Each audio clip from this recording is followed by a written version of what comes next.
दिल्ली में मुख्यमंत्री और उपराज्यपाल के बीच जो अनबन है उसका पुराना नाता है। एक बार फिर ये दोनों आमने सामने आकर खड़े हो गए हैं। जो शुक्रवार को दिल्ली के उपराज्यपाल ने केजरीवाल सरकार के खिलाफ एक कड़ा कदम उठाया। जो एलजी विनय कुमार सक्सेना ने दिल्ली सरकार की एक्साइज पॉलिसी के खिलाफ सीबीआई जांच के आदेश दिए हैं।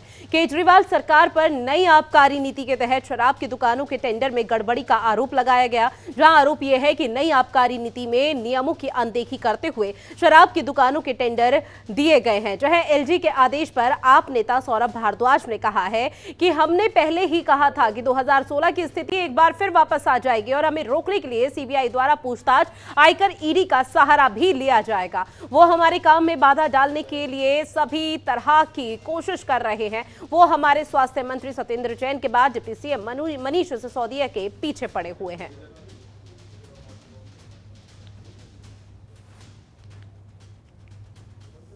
तो बड़ी खबर, जहां केजरीवाल सरकार के खिलाफ एलजी का एक और बड़ा और यह कड़ा एक्शन बताया जा रहा है, जहां नई एक्साइज पॉलिसी की जो सीबीआई जांच है उसके यहां पर बात की गई है। लेकिन इस बीच आम आदमी पार्टी लगातार आरोप लगाती हुई केंद्र सरकार पर नजर आ रही है।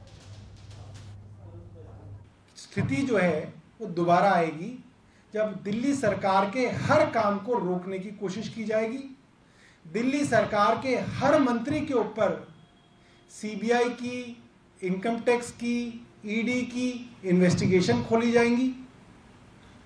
कोशिश की जाएगी कि इनको किसी ना किसी तरीके से रोका जाए। ये बहुत ही दुख की बात है हमारे देश के लिए कि अगर आप देश के शिक्षा मंत्री का नाम पूछें तो शायद ही किसी को पता होगा। आप कहें कि उत्तर प्रदेश के शिक्षा मंत्री कौन है, किसी को नहीं पता होगा। आप पूछ ले झारखंड के शिक्षा मंत्री कौन है, किसी को नहीं पता होगा। दिल्ली के शिक्षा मंत्री कौन है, बच्चे बच्चे को पता होगा। मनीष सिसोदिया जी दिल्ली के शिक्षा मंत्री हैं। वो मंत्री जो पूरे देश में शिक्षा की क्रांति लाए, जिनका डंका आज देश में नहीं विदेशों में बज रहा है, उस उप मुख्यमंत्री को फंसाने के लिए यह सीबीआई की इंक्वायरी केंद्र सरकार के इशारे पर हमारे एलजी साहब ने रिकमेंड की है। और बड़े शर्म की बात है कि हजारों करोड़ रुपए लूट के लोग विदेश चले गए। नीरव मोदी चले गए, ललित मोदी चले गए, विजय माल्या चले गए। केंद्र सरकार ने भगा दिया उन्हें कि जाओ। कर दिया। क्या केस है?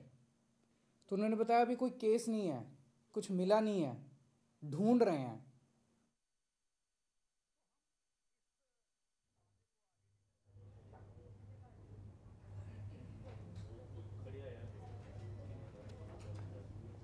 और इसी खबर पर ज्यादा चर्चा के लिए हमारे साथ आम आदमी पार्टी के प्रवक्ता मनोज त्यागी जी फोन लाइन पर जुड़ गए। मनोज जी, सबसे पहले तो बहुत स्वागत है जनतंत्र टीवी पर। मनोज जी, अगर दिल्ली की बात की जाए तो एलजी और आम आदमी पार्टी की जो अनबन है वो लंबे समय से देखी जा रही है। इस बीच अब एक नया बखेड़ा आप लोगों के लिए खड़ा कर दिया गया है, तो किस तरह से आप देखते हैं, क्या आम आदमी पार्टी की मुश्किलें बढ़ती हुई नजर आ सकती है? देखिए, आम आदमी पार्टी का जब से दिल्ली के अंदर सरकार बनी है तब से जो जमीनी मुद्दे हैं उन पर काम हो रहा है और जनता में लोकप्रियता भी बढ़ी है।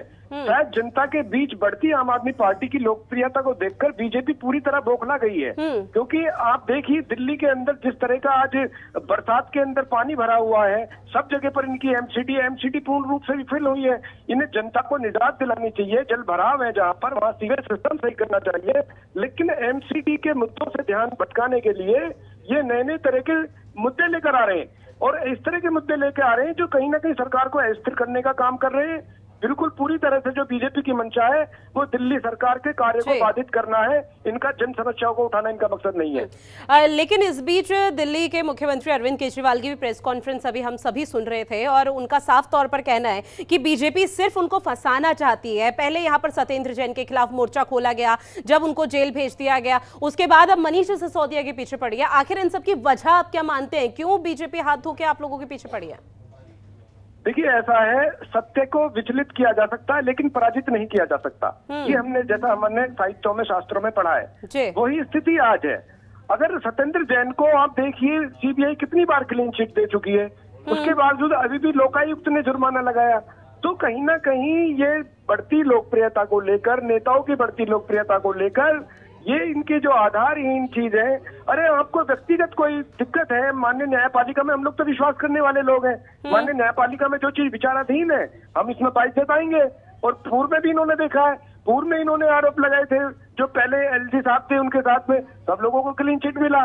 तो कहीं ना कहीं भाजपा का ये प्रोपोगंडा है कि सरकार की किस तरह से भ्रामक दुष्प्रचार किया जाए सरकार के खिलाफ, लेकिन हमें जनता पर पूरा भरोसा है और जनता भी इस चीज को अच्छे से समझ चुकी है। लेकिन सर, जनता पे तो आपको पूरा भरोसा है, लेकिन इस बीच अगर जिस तरह के आरोप आप लगा रहे हैं वो सही साबित होते हैं, तो ऐसे में तो फिर मनीष सिसोदिया के लिए भी मुश्किलें बढ़ सकती हैं।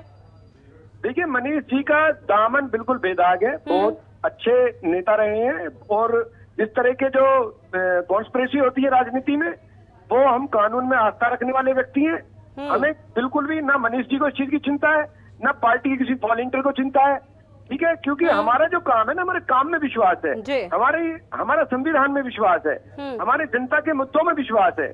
तो इस तरह के प्रोपोगंडा चलते रहते हैं, ये हमारे लिए महत्वपूर्ण नहीं है। महत्वपूर्ण ये है कि जनता की समस्याओं का निराकरण कैसे किया जा सके। तो अब आने वाले समय में आम आदमी पार्टी का क्या कुछ एक्शन रह सकता है इस पूरे मामले को लेकर?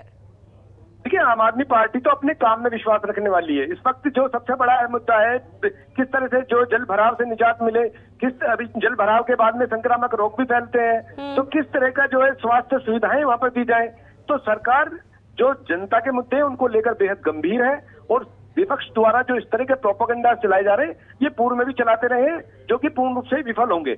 जिस तरह से आप भी कह रहे हैं और पूरा विपक्ष यहाँ पर आम आदमी पार्टी भी कह रही है कि केंद्र सरकार सिर्फ प्रोपोगेंडा चला रही है, जो पहले भी चलाए गए थे जिसमें वो असफल हुए, और एक बार फिर से यहाँ पर असफलता उनको हाथ लगती हुई नजर आएगी। इस बीच क्या एकमात्र वजह ये भी मानी जा सकती है कि पंजाब में जिस तरह से पूर्ण बहुमत के साथ आपकी सरकार बनी है, उससे बीजेपी बौखला गई है? जी बिल्कुल बिल्कुल, आप सही कह रहे हैं। ये विषय यही है। अभी तो देखिए, अभी तो गुजरात में भी हम लोग आने वाले हैं।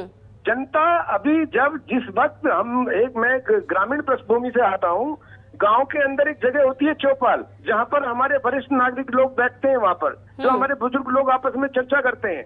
तो अब चर्चाएं जो होती हैं, जब चौपाल पर किसी राजनीतिक दल की जो दिल्ली में सरकार चला रहा हो, उसकी चर्चा गाँव की चौपाल पे यदि होने लगे, तो आप समझिए कि देश सकारात्मक राजनीति को स्वीकार कर रहा है, और ईमानदार जो सरकार है उसको भारत प्रदेश की जनता पूर्ण रूप से स्वीकार करने के लिए अति उत्सुक है। जी बिल्कुल सर, आप हमारे साथ जुड़े, चर्चा में शामिल हुए, उसके लिए आपका बहुत शुक्रिया। तो आम आदमी पार्टी की तरफ से लगातार आरोप लगाया जा रहा है कि केंद्र सरकार उनको सिर्फ फंसाने की कोशिश कर रही है, क्योंकि जिस तरह से पंजाब में पूर्ण बहुमत के साथ आम आदमी पार्टी ने सरकार यहां पर बनाई है, उससे बीजेपी बौखला गई है, जिसके चलते इस तरह के कदम बीजेपी उठाती हुई नजर आ रही है। खबरों के निष्पक्ष विश्लेषण के लिए सब्सक्राइब करें Janatantra TV and press the bell icon. Never miss any update.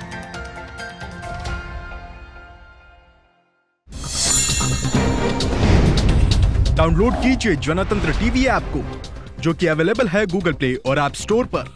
अधिक जानकारी के लिए अभी डाउनलोड करें।